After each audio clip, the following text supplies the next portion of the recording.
அந்த அமைச்சர்லாம் கண்ணீர் விட்டு அழுதாங்க. அப்படிங்கும்போது அவ்வளவு கொடூரமா உள்ளேயே உட்கார முடியாம, டே எங்களை விட்டுடா ஓடிடுறோம்டா அப்படின்னு சொல்ற அளவுக்கு நம்ம சில படங்கள்லாம் பார்த்துருப்போம். சீட்டே கிழிக்கிற அளவுக்கு நம்மளால உட்காரவே முடியாதுன்னு. நான் கூட அதனாலதான் கேட்டேன், அந்த மாதிரி ரொம்ப கொடூரமா நடிச்சு டார்ச்சர் பண்ணிருக்காங்களா அப்படின்னு. அதுக்கப்புறம் தான் வந்து இல்ல, அது வந்து அவ்வளவு போராட்டங்களுக்கு தடந்து இப்படி ஒரு படம் வந்திருக்கு அப்படிங்கிற அந்த மகிழ்ச்சி அவர்களுக்கு. நீங்க யாராவது ஒருத்தன் வந்து போராடி ஜெயிச்சான் இன்னைக்கு சினிமால அப்படின்னா அது வந்து தலை இவர் தான், அஜித் தான்.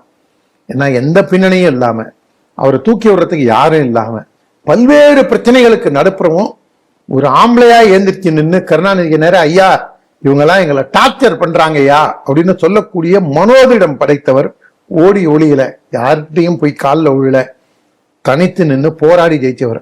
ஜோசப் விஜய்க்கு அவங்க அப்பா ஒரு 5 படம் 6 படம் எடுத்து நஷ்டம் ஆனாலும் பரவாயில்ல அப்படின்னு பையனை வந்து ஹீரோ வாக்கியே தீரணும். இந்த தனுஷ் படத்துல ஒரு டைலாக் வரும், உங்களுக்கு எல்லாம் எங்களை பார்த்த உடனே பிடிக்காது, பார்க்க தான் பிடிக்கும் அப்படிங்கிற மாதிரி இவரை விஜயை காமிச்சு இது மக்கள்கிட்ட பழக்கி, அதுக்கப்புறம் அதுல ஒரு படத்துல வந்து ஆனந்த விகடன் விமர்சனத்தை சொல்றேன், இது என்னுடைய கருத்து கிடையாது, மனோரமாவை தவிர எல்லா பொம்பளைங்களுக்கும் விஜய் சோப் போடுறாரு அப்படின்னு சொல்லி அந்த படத்தோட ரசிகன் நினைக்கிறேன். அந்த படம் அந்த பாத்ரூம் சேட்ட வழியா சோப் போடுறது, இது சினிமால அது ஒரு காட்சி சார், அது வணிகத்துக்காக உடையது. நான் அதை அந்த ஆனந்த விகடன் விமர்சனம் இருக்குன்னு தான் நான் சொன்னேனே தவிர மெரிட்ஸ் அண்ட் டிமெரிட்ஸ்குள்ள போகல. அந்த அளவுக்கு மக்கள்கிட்ட வந்து சி சென்ட்ரல் ஆடியன்ஸ் கூட போற அளவுக்கு சந்திரசேகர் வந்து பையனை வச்சு நல்ல காவியங்கள்லாம் எடுத்திருந்திருக்காரு. அதனால இவரும் இன்னைக்கு சினிமால இன்னைக்கு அவர் எஸ்டாப்ளிஷ் ஆகி இன்னைக்கு நின்று முதல்வராகவும் ஆயிட்டாரு, மக்கள் செல்வாக்கோட ஆயிருக்காரு. மக்கள் செல்வாக்க போய் நம்ம கொச்சைப்படுத்தக்கூடாது. திமுக மாதிரி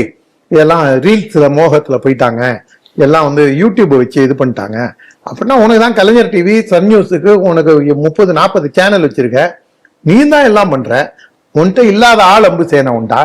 நீ வந்து 15க்கும் மேல நெறியாளர்களை உன்னுடைய கொத்தடிமையாவே வச்சிருக்க. கார்த்திகேயன், கார்த்திகை செல்வன், பாலவேல், தம்பி இவன் மாலை முரசு, முக்தார் அகமது, ஜீவ சகாப்தன், ஒரு குணசேகரன், ஒரு 15-20 நெறியாளர்களை வாழ்நாள் கொத்தடிமையாவே வச்சிருக்காங்க. இந்த கொத்தடிமையா வச்சிருந்தவனால ஜெயிக்க முடியல. ஏன்னா நீ அவ்வளவு மக்களை வந்து அவ்வளவு துன்புறுத்தி இருக்க. அதனாலதான் ஜோசப் விஜய் அப்பா இவன் என்ன இருந்தாலும் பரவாயில்ல, இவன் ஒழியணும் அப்படிங்கறதான ஓட்டு போட்டாங்க. அதனால மக்கள் இதை நம்ம வந்து திமுக மாதிரி கொச்சைப்படுத்த விரும்பல.